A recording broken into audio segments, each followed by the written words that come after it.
ტრადიციულად ეკონომიკისა და ბიზნესის მთავარი სიახლეები და რა თქმა უნდა ტრადიციულად ეროვნული ვალუტის კურსი ლარი კვლავ გამყარდა და კიდევ ერთხელ ჩვენ გუშინდელ გადაცემაში ვსაუბრობდით დეტალურად მათ შორის მოვიშველიეთ როგორც ყოველთვის ჩვენი მსვლელობ პარტნიორის გალთენ თაგართის შეფასება და კვლევები და სადაც აღნიშნული იყო რომ ეროვნული ვალუტის მდგრადობა ხშირად გვაჩვენებს თუ საერთო ჯამში როგორია დამოკიდებულება ასე რომ ვთქვათ საზოგადოების თუ ბიზნესის ეკონომიკისადმი როგორ უყურებთ ჩვენ ეკონომიკას და ამ კუთხით მართლაც მიუხედავად გლობალური турბულენტური ვითარებისა მიუხედავად ამისა საქართველოს ეკონომიკა ინარჩუნებს მდგრადობას კვლავ გალს დავესესხები ამ ნაწილში რასაც ასევე ვცლად ვსაუბრობდით ჩვენ და ვცლად მოვიხილავდით გუშინდელ გადაცემაში რომ ჯამში ის დაძაბულობა, ის საომარი მოქმედებები, შემდგომ არ ვიცი, დავარქოთ ამას ზავი, თუ დროებით შეჩერება თუ ასე შემდეგ, უფრო ჯამში ახლო აღმოსავლეთში არსებული ვითარება, უფრო ნაკლები გავლენა მოახდინა, მაგრამ უფრო ნაკლები გავლენა მოახდინა საქართველოს ეკონომიკაზე, ვიდრე თავდაპირველ ვარაუდებში ეს იყო აღნიშნული, რა თქმა უნდა, ეს ცალსახად არ ნიშნავს იმას რომ ცალკეული მიმართულებებით ჩვენ უფრო მეტიზიანი ანუ შედარებითობის კუთხით არ მოგვადგა ცალკეულ სექტორებზე მაგალითად ტურიზმს საუბრობდით ხშირად აქ ჩვენს გადაცემაშიც არაერთხელ თუმცა მიუხედავად ამისა საერთო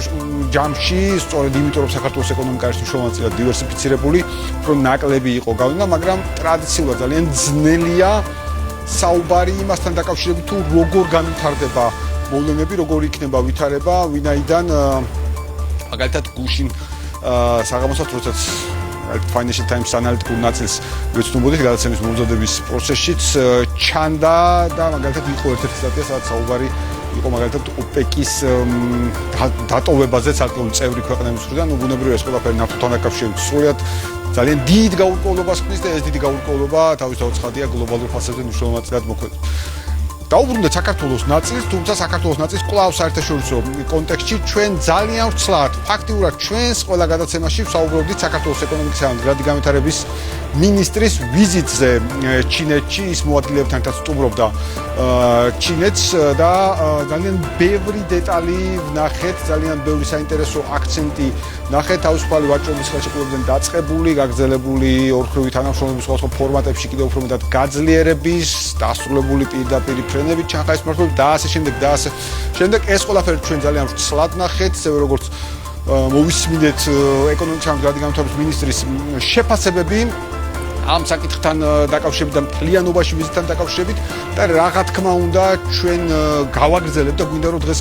კიდევ უფრო სიღრმისეულად გავშალოთ ეს თემა ოდნავ მოგვიანებით მანამდე კი მინდა შემოგთავაზოთ ასევე მცირე ანალიტიკური ნაწილი, მიმოხილვითი ნაწილი კიდევ უფრო ზუსტად საქსტატის მიერ მოწოდებული ინფორმაციების და თანახმად თუ როგორია საქართველოსა და ჩინეთს შორის სავაჭრო ურთიერთობები ბოლო მაჩვენებლებით მაქსიმალურად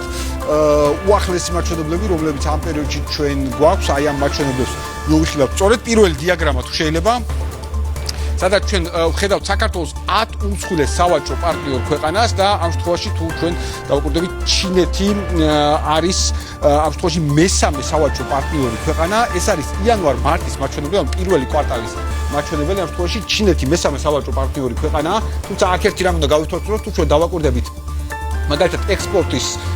მაჩვენებლის ნაწილს რომელიც არის უფრო მუქად უფრო პორტფელიში გამოყენებული ექსპორტის ნაწილში ვხედავთ რომ ფაქტიურად ჩინეთს თითქმის პირველი ადგილი უკავია აი ამ ნაწილში სამეულის ნაწილში ნამდვილ პირველ ადგილზეა წარმოდგენილი და ამას ახლა უფრო დეტალურად ჩავშვით უფრო დეტალურად შევხედავთ მათ შორის ექსპორტის ნაწილში ჩინეთთან დაკავშირებით საკმაოდ საინტერესო დინამიკაა და ამ ნაწილსაც მოვიხილავთ შემდგომი დიაგრამა სადაც უკვე ჩვენ შევხედავთ ვითარებას ჯერ იმპორტის მიმართულებით და იმპორტის ნაწილში თუ დავაკვირდებით კარგად ამ შემთხვევაში კვლავ სამეულზე გავამახვილოთ ყურადღება თურქეთი, რუსეთი, ჩინეთის მიმართულება, მაგრამ აუცილებლად მინდა აღვნიშნო აქვე შეერთებული შტატები, რომელიც ჩინეთთან ახლობით 2%-იანი სხვაობა, უფრო ნაკლები ამ ნაწილში, მაგრამ ნებისმიერ შემთხვევაში თუ ჩვენ იმპორტსაც შევხედავთ და რუსთავს საუბრობთ ხოლმე ეკონომიკური უსაფრთხოების მიმართულებაზე აქაც ხედავთ რომ საკმაოდ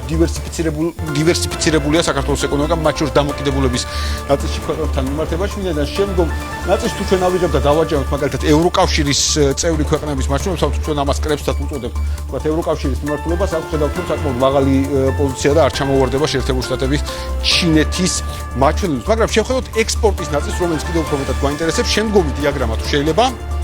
სადაც უკვე საექსპორტო მიმართულებით შევხედავთ სწორედ ათეულს და კვლავ გავამახვილოთ ყურადღება ამ შემთხვევაში სამეულზე და პირველი ადგილი ახაც ხედავთ ჩვენ რომალის ჩინეთი 1.8% პირველ ადგილზეა ჩინეთი საქართველოსთან ექსპორტირებული პროდუქციით და მე მახსოვს ის პერიოდი როცა საუბარი დაიწყო თავისუფალი ვაჭრობის ხელშეკრულებაზე და მაშინ ძალიან ბევრი სკეპტიკოსი ამბობდა რომ თურმე თავისუფალი ვაჭრობის ხელშეკრულება გამოიწვევდა იმას რომ ჩინური პროდუქცია წავეკავდა ქართულ ბაზარს ნუ სინამდვილედ და საქართველოს ექსპორტი საერთოდ ვერ გაიზრდებოდა სინამდვილედ ჩვენ ხედავთ სრულიად საპირისპირო ტენდენციას ამ შემთხვევაში და პირველ ადგილზეა ჩინეთი დღეს საქართველოსთან ექსპორტირებული პროდუქციით ეს არის ის რეალობა რომელიც ჩვენ მათ შორის მნიშვნელოვნად აღემატება თურქეთის და რუსეთის მაჩვენებლებს აი ამ პერიოდში რომელიც აღნიშნეთ და მე მინდა ახლა შევხედოთ კიდევ უფრო დეტალურად ჩინეთის მაჩვენებელს და დინამიკას გასული წლის ანალოგიურ პერიოდთან შედარებით შემდგომი დიაგრამა თუ შეიძლება სადაც ჩვენ ხედავთ იანვარ-მარტის მაჩვენებლებს აქ არის ძალიან საინტერესო თემა და დავაკვირდეთ პროცენტულ მაჩვენებლებს ნაწილს თუ რა პროცენტული მაჩვენებლით არის გაზრდილი და მე უნდა დავაკვირდეთ აი სულ ბოლო მაჩვენებლებს სადაც 317%-ია დაფიქსირებული ანუ აი ამ მაჩვენებლით აი ამ რაოდენობით ზრდას ვუყურებთ ჩვენ ზუსტად ერთი წლის ჭრილში თუმცა ბუნებრივია ეს ყველაფერი გამოიწვია საბოლოო ჯამში იმ სწორმა პოლიტიკამ ჩინეთთან რომელიც დაიწყო ოქროს სავაჭრო ურთიერთობების ლიბერალიზაციით შემდგომ მივედით თავისუფალ ვაჭრობამდე სტრატეგიულ პარტნიორობამდე და ასე შემდეგ და დღეს ეს ყველაფერი კიდევ უფრო მეტად ძლიერდება სწორედ ამას ემსახურებოდა ეკონომიკის და მდგრადი განვითარების მინისტრის ვიზიტი ჩინეთში და ასევე მინდა აღვნიშნო და ჩვენ ეს შეფასებაც მოვისმინეთ მაშინ როდესაც ამ თემას კიდევ ერთხელ შემაჯამებელ ნაწილს ვაანალიზებთ რომ მათ შორის საქართველოს პრემიერ-მინისტრის მხრიდან იყო შეფასებული ეს ვიზიტი ეკონომიკის და მდგრადი განვითარების მინისტრის ვიზიტი როგორც საქართველოს და ჩინეთის სავაჭრო ეკონომიკური ურთიერთობების კიდევ უფრო მეტად გაღრმავების ასე ვთქვათ საწინდარი და საფუძველი მართლაც ეს ნაწილი რომ ჩვენ კიდევ უფრო სრულყოფილად კიდევ უფრო ყოვლისმომცველად გავშალოთ ბუნებრივია ძალიან მნიშვნელოვანი იქნებოდა და ეს შევძელით და მადლობა ჩვენ სტუმარს წინასწარ ამისთვის რომ გვესაუბრა ვიზიტის უშუალო მონაწილესთან საქართველოს ეკონომიკის და მდგრადი განვითარების მინისტრის მონაწილესთან ბატონ გენადი არველაძესთან გავაგზავნებთ ახლა ჩვენ საუბარს ბატონ გენადი მოგესალმებით მადლობას გიხდით ბიზნეს ინსაიდერში მაესტროზე მობრძანებისათვის და რა თქმა უნდა დავიწყებ კვლავ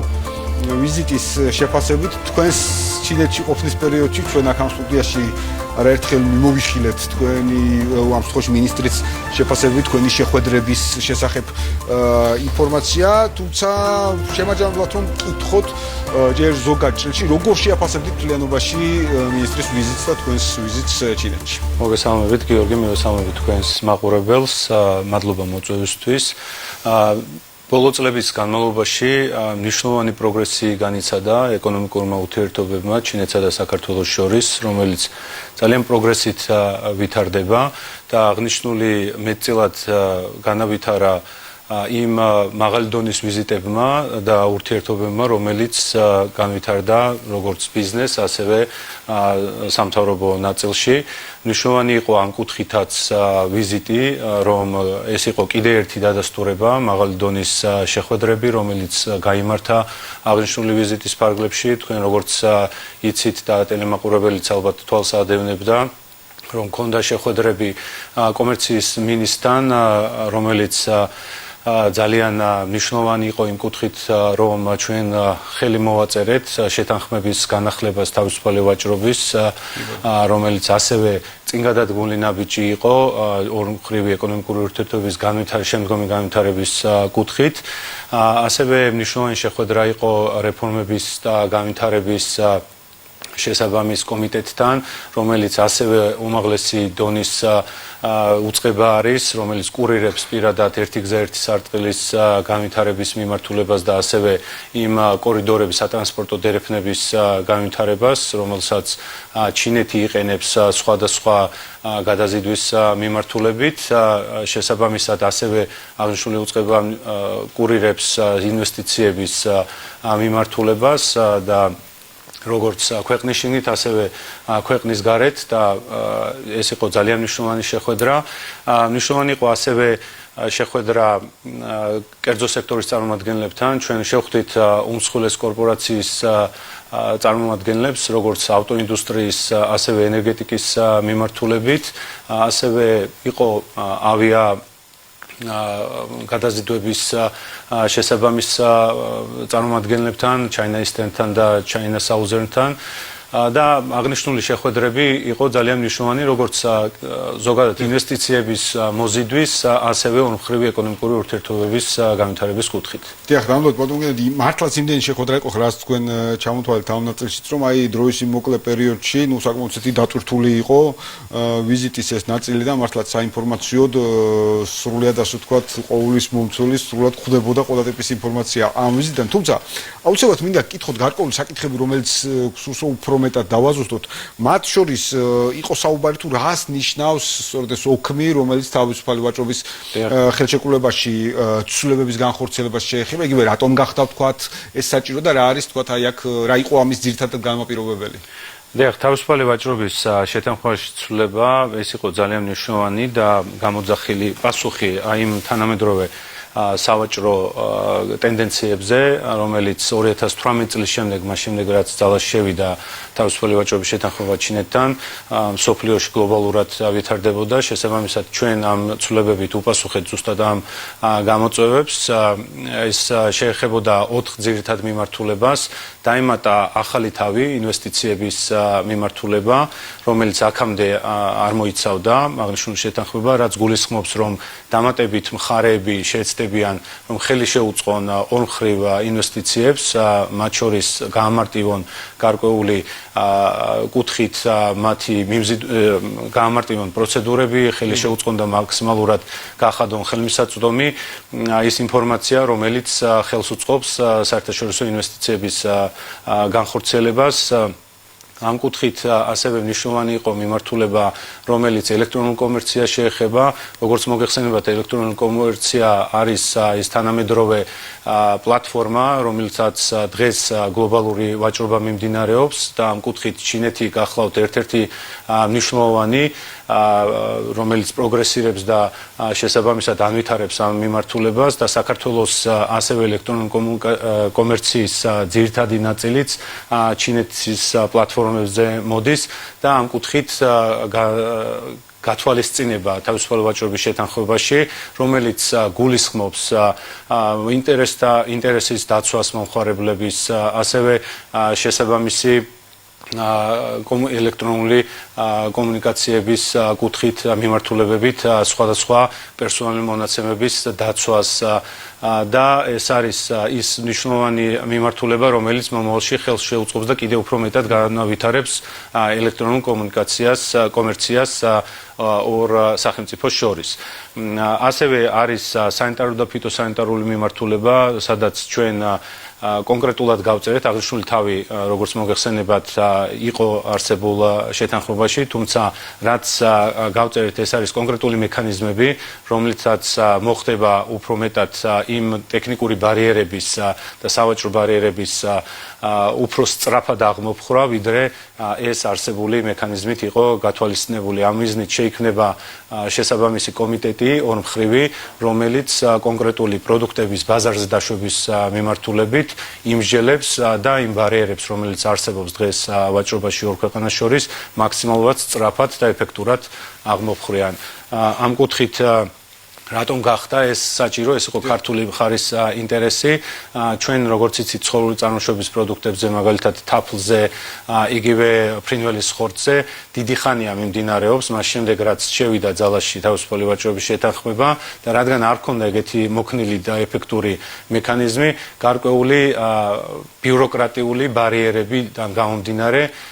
დიდი დრო წაიღო, კი მივახციეთ ჩვენ პროგრესს და მინდა ხაზი გაუსვა, რომ ესეც ძალიან მნიშვნელოვანი პროგრესი არის თავისუფალი ვაჭრობის რეჟიმით უკვე შეძლებს ქართული თაფლი მოხდეს ჩინურ ბაზარზე, ასევე ფრინველის ხორცი, რომელზეც უკვე ხელმოწერილი არის მემორანდუმი ჩვენი სოფლის მეურნეობის, გარემოს და სოფლის მეურნეობის სამინისტროს მიერ შესაბამის საბაჟო სამსახურთან ჩინეთის, რაც აღიარებს იმ საკანონმდებლო ბაზას და იმ სისტემას მონიტორინგის, რომელიც ქვეყანაში გვაქვს დანერგილი ამ კუთხით, რაც ამ შემთხვევაში არის იყო გარკვეულის ვადა, რაც წაიღო შესაბამისად არარსებულმა ეფექტურმა მექანიზმმა გაწელა გარკვეულწილად ეს პროცესი. აქედან გამომდინარე, ჩვენ ეხლა ამ მექანიზმით უკვე შემდგომში იმ პროდუქტების ჩამონათვალი, რომელიც ასევე საჭიროებს გარკვეულწილად აღიარებას, ანუ ბაზარზე დაშვებას, რომ ჩვენ შემდეგ საქართველოში ნაწარმოებმა პროდუქტმა შეაღწიოს ჩინეთის ბაზარზე და დააკმაყოფილოს ის მოთხოვნები, უფრო ეფექტურ მექანიზმის ფარგლებში ორმხრივად შევძლებთ ამას მოკლე ვადაში აღიარებას მივახციოთ და უფრო მეტი პროდუქტი განთავსდეს უკვე ჩინურ ბაზარზე საქართველოში წარმოებული. კი ბატონო, და მართლა ძალიან მნიშვნელოვანი ნაწილია, რაც თქვენ აღიარეთ, რომ ჩვენ ინტერესში იყო პირდაპირ ამ ცვლილებების შეტანა, ვინაიდან ნახეთ, რომ აქამდე საკმაოდ საინტერესო შედეგი აქვს თავისუფალი ვაჭრობის ხელშეკრულებას და ახლა დარწმუნებული ვარ, რომ სწორედ ამ ცვლილებებიდან გამომდინარე, რომელიც უახლოს პერიოდში ესეთ სწორასახვას პოვებს და პრაქტიკაში გადაითარგმნება, მათ შორის საქართველოს საექსპორტო პროდუქციისთვის უფრო მეტი შესაძლებლობა შეიქმნება, ვინაიდან მინისტრებად აღნიშნა კომენტარში, რომ სწორედ ჩვენ ვფიქრობთ კიდევ უფრო მეტად გავზარდოთ ბუნებრივი ექსპორტ ჩინეთში, ამის პოტენციალს ვხედავთ. ასევე ინვესტიციების ნაწილი ვახსენეთ, რომელიც ამავე ცვლილებებში იქნება ერთხელ ასახული და მეორე კლიანობაში საინტერესოა ხო ბუნებრივია ჩინეთთან საინვესტიციო მიმართულებით თანამშრომლობა და თქვენ გქონდათ ასევე შეხვედრაც ვახსენეთ, თქვენ ახსენეთ პეკინში ჩინეთის ეროვნული რეფორმების და განვითარების კომიტეტის თავმჯდომარის მოადგილესთან და ტრანსპორტის და ინვესტიციების სფეროში თანამშრომლობის საკითხები განიხილეთ. რომ შევხედოთ ამ კუთხით თანამშრომლობის შესაძლებლობებს, იგივე ინვესტიციების კუთხით, რა შეიძლება იყოს ყველაზე უფრო მეტად საინტერესო. აღნიშნულ კომიტეტთან ჩვენ გაფორმებული გვაქვს 2 წლის წინ ხელი მოეწერა ასევე საგზაო რუკას, ეს გულისხმობს თანამშრომლობას საქართველოსა და ჩინეთს შორის ერთი გზა ერთი სარტყელი პროექტის ფარგლებში, სადაც კონკრეტული მიმართულებები, კონკრეტული პროექტები, რომელიც ხელშეუწყობს ზოგადად შუადერეფნის განვითარებას, მიზნით გაწერილი არის უკვე თუ როგორი თანამშრომლობენ ერთი ქვეყანა მეორე ქვეყანა ერთმანეთთან ამ პროექტებთან მიმართებაში, მათ შორის ტვირთბრუნვის გაზრდის მიმართულებით. ჩვენ ვისაუბრეთ, რომ აღნიშნული საგზაო რუკაში განსაზღვრული ეს მიმართულებები მაქსიმალურად რომ დაჩქარდეს მათი განხორციელება. ამ საგზაო რუკაში ასევე მოცემული არის ის მსხვილი ინფრასტრუქტურული პროექტები, რომელსაც ქვეყანა ანვითარებდა ამ წლების განმავლობაში და ჩვენ ასევე ვისაუბრეთ და მივახციეთ შეთანხმებას, რომ ჩამოყალიბდება და შეიქმნება სპეციალური საინვესტიციო მექანიზმი, რომელიც ჩინეთს გარკვეულ ქვეყნებთან მსგავსი ესე ვთქვათ ფორმატი გააჩნია, მათ შორის გაჩნდა კითხვა ამ მექანიზმზე რა იქნება. ანუ ეს არის ის მნიშვნელოვანი გადაწყვეტილება, რა ფორმატშიც ჩვენ გვექნება შესაძლებლობა მსხვილი ინფრასტრუქტურული პროექტები, მათ შორის მსხვილი საინვესტიციო პროექტები, განხილვა ორმხრივად მოხდეს, შესაბამისად ჩინეთი დაგვეხმარება ამ პროექტების განხილვის ფარგლებში, მათ შორის მსხვილ და საშუალო კორპორაციებთან და კომპანიებთან კონტაქტის დამყარების და კონკრეტული პროექტების ასევე მიმართულებით ინვესტიციების მოზიდვის კუთხით. ეს ფორმატი გარკვეულად უფრო მოქნის გახდის მთელ ამ პროცესს. ეს რაც მთავარი არის მაღალ დონეზე, ანუ სახელმწიფო იქნება თვითონ ჩართული ჩინეთის მხრიდან კონკრეტული ინვესტიციების მოზიდვის მიმართულებით, როდესაც აღნიშნული პროექტების განხილვა და მოწონება მოხდება ამ სამუშაო ფორმატში, ამ მექანიზმის ფორმატში. მართლაც ეს მნიშვნელოვანი გადაწყვეტილებაა ამ ნაწილში, მართლა ეფექტიანობის გასაზრდად აუცილებლად მინდა კითხოთ ასევე გავრცელდა ინფორმაცია იგივე ნავთობი და გაზის მოპოვების მიმართულებაზე, ზოგადად ამ კუთხით, ამ სფეროში თანამშრომლობაზე მთლიანად ენერგეტიკულ ჭრილში. დიახ, ჩვენ მქონდა ასევე საინტერესო შეხვედრები გაზის და ნავთობის მოპოვების მიმართულებით შესაბამის მსხვილ სახელმწიფო კორპორაციებთან. აღნიშნული მიმართულებით ჩვენ გავაცანით ის საინვესტიციო შესაძლებლობები, რაც ამ კუთხით ქვეყანაში არსებობს. სადაც ქონდა კონკრეტული პროექტის წარდგენა, პროექტების წარდგენა, გარკვეულმა მათგანმა ინტერესი გამოხატა, თუმცა რადგან ჩვენ ჯერჯერობით ვიმყოფებით, ესე ვთქვათ, პირველად სტადიაზე აღნიშნული პროექტის გაცნობის, თავს შევიკავებ კონკრეტულად ამ პროექტის პროგრესთან მიმართულებით, ამ დაინტერესების პროგრესთან მიმართულებით. აქედან გამომდინარე, რაც მთავარი არის, ეს ინტერესი დაფიქსირდა და ჩვენ სამუშაო რეჟიმში უკვე გავაგრძელებთ მათთან მუშაობას ამ პროექტთან დაკავშირებით. ჩვენ გვექნება ასევე გავაგრძელებთ სხვა კომპანიებთანაც მუშაობას, მოხდა პრეზენტაციის სახით გაცნობა ამ ინფორმაციის, ასევე გარკვეული მასალა გაზიარდა და უკვე სამუშაო რეჟიმში ჩვენ შესაბამის უწყებები გააგრძელებენ აღნიშნულ კომპანიებთან ურთიერთობას. დიახ, ნებისმიერ ფორმატში ჩინეთთან ურთიერთობა განსაკუთრებით მნიშვნელოვანია, მით უმეტეს ენერგეტიკის სექტორში, რომელიც საქართველოსთვის ერთ-ერთი მნიშვნელოვანი საინვესტიციო სექტორია. და ეს მიმართულება განსაკუთრებული ინტერესის სფერო არის ზოგადად ჩინეთისთვის, როგორც იცით, ძალიან მსხვილი ჩინური კომპანიები არსებობენ მსოფლიოს მასშტაბით, სადაც ისინი გაზის მოპოვებით, იგივე ნავთობის მოპოვებით არიან დაკავებული და მათი გამოცდილებაც ასევე ძალიან მნიშვნელოვანია. და ის ფინანსური რესურსი, რაც ამ კომპანიებს გააჩნიათ ამ მიმართულებით. ბუნებრივია და მართლა ძალიან საინტერესო იქნება ველი თუ ახლოს პერიოდში, როდესაც გექნებათ საშუალება, რომ მეტი ინფორმაცია გაგვიზიაროთ ამასთან დაკავშირებით, დიდი სიამოვნებით ცხადია და როცა ჩვენ ტრანსპორტს ვეხებით, ცხადია ყოველთვის ვსაუბრობთ ხოლმე უპირატესად ჩინეთთან სატრანსპორტო კავშირებზე, რკინიგზის მიმართულებით და ასე შემდეგ, ვინაიდან შუადერეფნის ჭრილში ეს განსაკუთრებით მნიშვნელოვანია, მაგრამ არ უნდა დაგვაუწყდეს ავიაციის ნაწილიც, რაც ასევე ძალიან საინტერესო თემაა, ბევრი თვალსაზრისით, მათ შორის როცა ჩვენ ტურიზმის განვითარებაზე ვსაუბრობთ და სწორედ მიმოხილვებში ვახსენებდით საქართველოს დივერსიფიცირებულ ეკონომიკურ პოლიტიკას, რომელიც ასევე ვრცელდება ტურიზმის ნაწილზე, და ჩვენ მათ შორის ტურიზმის ადმინისტრაციის ხელმძღვანელთან ვსაუბრობთ, რომ საინტერესოა ჩინეთის მიმართულება ინდოეთის და მაგრამ ფრენები ყოველთვის როდესაც ვსაუბრობთ, რომ ევროპიდან გაიზარდა ტურისტების მაჩვენებლები, მათ შორის ეს პირდაპირი ფრენების დამსახურებაა. ამ კუთხით საინტერესო სიახლე იყო სწორედ China Eastern-თან თანამშრომლობა, უბრალოდ პირდაპირ ფრენების დაანონსება, მაგრამ ამავდროულად მანამდე სამხრეთის მიმართულებითაც სამხრეთ-დასავლეთ ხაზებთანაც ჰქონდათ საუბარი. თუ შეგვიძლია რომ აი ეს ნაწილიც იყო. მნიშვნელოვანი შეხვედრები გაიმართა, როგორც ეს მე შესავალ ნაწილში აღვნიშნე ავიაკომპანიებთან, China Southern-თან და China Eastern-თან. პირველი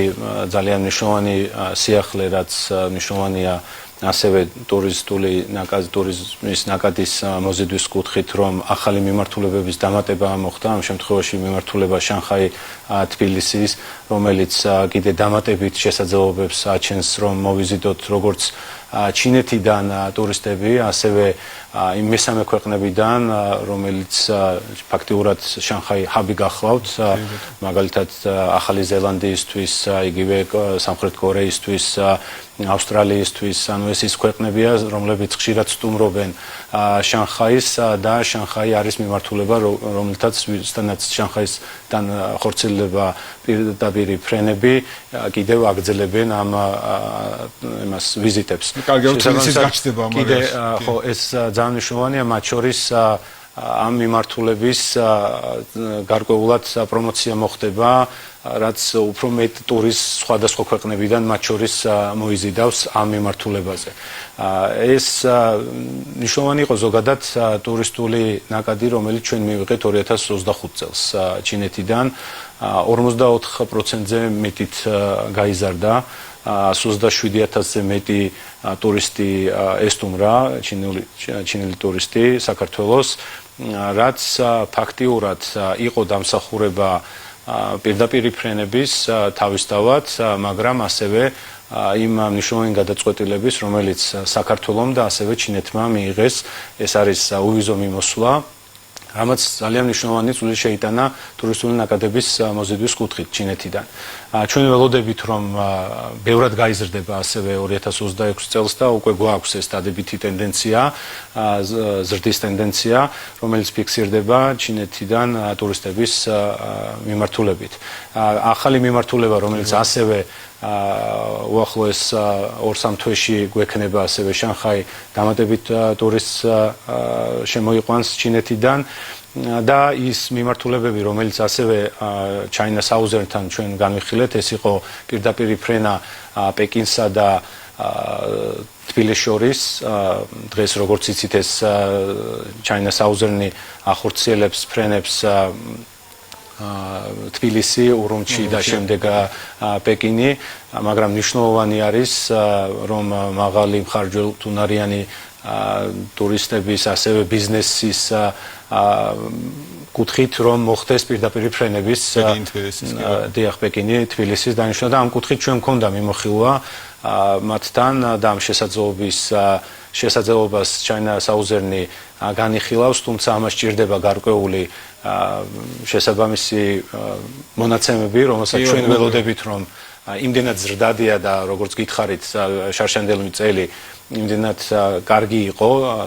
იქეთ ჩინეთიდან ტურისტული ნაკადების კუთხით 44%-იანი ზრდა უკვე გვაძლევს იმის იმედს, რომ მათ შორის ეს მიმართულებაც დადებითად იქნება განხილული China Southern-ის მიერ. ჩვენ მქონდა ასევე სხვადასხვა მიმართულებებით საუბარი, რომ დაიწყო სხვადასხვა ქალაქებში, სადაც ხედავთ, რომ ინტერესი მაღალი არის ჩვენ ქვეყნის მიმართ და აღნიშნული პირდაპირი ფრენები ბევრი სხვა ქალაქებიდანაც ხელშეუწყობს დამატებით ჩინელი ტურისტების მოზიდვას. ასე რომ კარგი შეხვედრები იყო ამ მიმართულებით და ჩვენ ველით, რომ ამ მიმართულებით კიდევ უფრო მეტი სიახლე გვექნება ამ წელს და მომავალ წელსაც. კი ბატონო, დარწმუნებულობა მართლაც დინამიკაზე ბევრი რამ იქნება დამოკიდებული, მაგრამ როცა ვხედავთ ამ მზარდ დინამიკას, ასე იყო ევროპის მიმართულებითაც, როდესაც შესაბამის დინამიკა იყო, ჩვენ ნახეთ, როგორ ბევრად გაადვილდა ამ შემთხვევაში პირდაპირი ფრენების, მათ შორის იგივე იყო პერიოდი, როდესაც ლონდონის მიმართულებით არსებული ფრენები, ასე ვთქვათ, გაუქმდა და შემდგომ ნახეთ, რომ აი აგერ საკმაოდ ისეთი თქვენი აქტიური ჩართულობით და თქვენი სამინისტროს აქტიური ჩართულობით ეს ფრენები დღეს გვაქვს და გვაქვს საკმაოდ ისეთი დიდი დატვირთვით. ჩინეთთან დაკავშირებით რომ შევაჯამოთ, ასე ვთქვათ, ეს ნაწილი მართლაც პირდაპირი ფრენები, უვიზო მიმოსვლა, რომლის გარეშე ალბათ ეს დინამიკა წარმოუდგენელი იქნებოდა, თავისუფალი ვაჭრობა, სტრატეგიული პარტნიორობა და ბუნებრივად შუადერეფნის პარკების პარტნიორობა. ალბათ ეს ყველაფერი, რომელიც განსაკუთრებულ პრიორიტეტს ანიჭებს ჩინეთთან თანამშრომლობის ნაწილში. რა არის ზოგადად უახლოესი გეგმები? ანუ გაგრძელდება თანამშრომლობა უკვე ამ ფორმატებში, რომ შევაჯამოთ ეს ნაწილი. ახლა ჩვენ ერთი მნიშვნელოვანი ნაწილი გამოგვჭა კიდე კერძო სექტორთან შეხვედრებს, როდესაც განვიხილავთ, აუცილებელია აღვნიშნოთ ის მნიშვნელოვანი შეხვედრები, რომელიც გამართეთ ასევე ავტოინდუსტრიის წარმომადგენლებს. ავტოინდუსტრია დღეს ჩინეთის ავტოინდუსტრიის ნაწილი განსაკუთრებით პოპულარული ხდება საქართველოს. განსაკუთრებით მიმართულებით ელექტროავტომობილები, რომელიც ძალიან მოწინავე გახავთ არა მარტო ჩინეთის, არამედ საერთაშორისო ბაზარზე, მათ შორის ევროპულ ბაზარზეც. შესაბამისად, ჩვენ მქონდა განხილვა, მაგალითად შევხვდით კომპანია Axiom's, ასევე შევხვდით Bikes, რომლებიც ორივე არიან ამ ავტოინდუსტრიის ფლაგმანები და ძალიან მნიშვნელოვანი სიტყვა თქვეს ელექტრომობილების განვითარების და შექმნის მიმართულებით. ამ კუთხით ჩვენ მქონდა კონკრეტული შეთავაზებები, თუ საქართველოს რამდენად მიმზიდველი შეიძლება იყოს მათთვის, მათი წარმოების საქართველოში გადმოტანით, გარკვეულწილად რომ მქონდეთ წვდომა შემდეგ იმ საერთაშორისო ბაზრებზე, ვისთანაც საქართველოს იგივე გაფორმებული აქვს თავისუფალი ვაჭრობის შეთანხმება იმ ბიზნეს გარემოზე და იმ საგადასახადო რეჟიმზე, რომელიც საქართველოს აქვს და რამდენად დაბალი არის საგადასახადო წნეხი ამ კუთხით საერთაშორისო ინვესტორებისთვის და ასევე იმ უპირატესობებზე, რომელიც რეალურად აქ წარმოებით მათ ექნებათ ევროპულ ბაზარზე, რომლის ინტერესიც იგივე ჩინეთს აქვს და ეს არის ის მიმართულებები, რომელზეც ჩვენ გვქონდა მათთან საუბარი, გარკვეული ინტერესი გამოხატეს მათ კუთხით, რომელზეც გაგრძელდება შესწავლა მათი მხრიდან. Რა თქმა უნდა, აღნიშნული გადაწყვეტილებები ერთ დღეში არ მიიღება, შესაბამისად ჩვენ ველოდებით. მყარი საფუძველი ბევრ რამეს ნიშნავს. დიახ, და რაც მთავარია, მათ ინტერესი გამოხატეს, კონკრეტული კითხვები იყო, აღნიშნულ კითხვებთან დაკავშირებით ჩვენ როგორც შეხვედრაზე გავეცეთ პასუხები, ასევე მოხდება სამუშაო რეჟიმში გაგრძელება და ჩვენ დარწმუნებულები ვართ, რომ გარკვეულ ინტერესს ჩვენ შევქმნით ავტოინდუსტრიის მიმართულებით ჩინური კომპანიების მოზიდვის კუთხით საქართველოში. ბატონო, დარწმუნებული ვარ აბსოლუტურად და როგორც ტურისტებზე ვახსენეთ დინამიკა, აქაც ჩვენ დინამიკა შიდა ბაზარზე ვხედავთ, რომ აღარაფერი ვთქვათ, თავისუფალი ვაჭრობის ხელშეკრულებით სარგებლობაზე, რომელიც საქართველოს აქვს რა თქმა უნდა. ნამდვილად ესეა. ასევე რაც გამორჩა კომერციის მინისტრთან შეხვედრაზე ჩვენ განვიხილეთ ერთი მნიშვნელოვანი საკითხი, რომ როგორ შეუწყოთ ხელი და უფრო მეტი ქართული პროდუქცია განთავსდეს ჩინურ ბაზარზე და ამ კუთხით ჩვენ გადავეცით ის ინტერესი, რომელიც საქართველოს აქვს სხვადასხვა პროდუქტების სია ჩამონათვალი, რითაც ჩვენ ვართ დაინტერესებული რეალურად გაგვაჩნია პოტენციალი, რომ მოხდეს გარკვეულწილად ჩინეთის ბაზარზე მსგავსი პროდუქტის შეთავაზება, რომელსაც დიდი რაოდენობით ჩინეთის სხვა ბაზრებიდან რის იმპორტსაც ახორციელებს. ამ კუთხით ჩვენ გავაგრძელებთ აქტიურ თანამშრომლობას კომერციის სამინისტროსთან, უკვე გარკვეული კომუნიკაციაც შედგა, სადაც დაგვეხმარება გვიშრომდგომლებს კომერციის სამინისტრო კონკრეტულ შემსყიდველებთან, რომ მოხდეს დაკავშირება უკვე ჩვენი წარმოებლების, რომ მოხდეს ამ პროდუქტების უკვე განთავსება და გატანა ჩინურ ბაზარზე. რაც ასევე ძალიან მნიშვნელოვანია სახელმწიფო ხარდაჭერა ჩინეთის მხრიდან და მზაობა პოლიტიკურ დონეზე. კი ბატონო, მართლაც სახელმწიფო ხარდაჭერა ახლა ჩვენ კარგად გვესმის, დარწმუნებული ვარ ჩვენ მაყურებლებმა ზუსტად იცის, რომ ჩვენ ჩინეთის შემთხვევაში ვსაუბრობთ აქ სახელმწიფოს ჩართულობას, რამდენად დიდი მნიშვნელობა აქვს სწორედ ორმხრივი ბიზნეს თუ ბიზნეს ურთიერთობების გაზრდას. დღეს რა ეკონომიკური ურთიერთობების განვითარებაზე ვსაუბრობთ და იმ შედეგებზე, ეს დამსახურება არის ზუსტად იმ მაღალი დონის ვიზიტების, მათ შორის ბატონი პრემიერ-მინისტრი ირაკლი კობახიძის ვიზიტი, რომელიც შედგა გასულ წელს, ამ ყველაფერმა ერთობლიობაში ძალიან დიდი წვლილი შეიტანა, რასაც თვითონ ჩინეთიც ძალიან დიდ მნიშვნელობას ანიჭებს პოლიტიკურ დონეზე ამ მაღალ ურთიერთობებს, მაღალი დონის ურთიერთობებს, ისევე როგორც შემდეგ ხელს უწყობს ეს და გზას უხსნის კერძო სექტორსაც. კი ბატონო, ბატონო გენათი, ძალიან დიდი მადლობა მინდა. გადაგიხადოთ, ძალიან საინტერესო, ძალიან ვრცელი ამ უმწურავი მიმოხილვისთვის, ამ ვიზიტით და ზოგადად საქართველოს-ჩინეთის ურთიერთობების ამ ეკონომიკური ჭრილის თავის პოლიტიკური დგენელით ძალიან ბევრი თემა გაქვთ, როგორც ვატყობ, ასე ვთქვათ, ჩინეთიდან წამოღებული შემდგომ გასაფართოებას წარმატებას გისურვებთ ამ კუთხით და რა თქმა უნდა,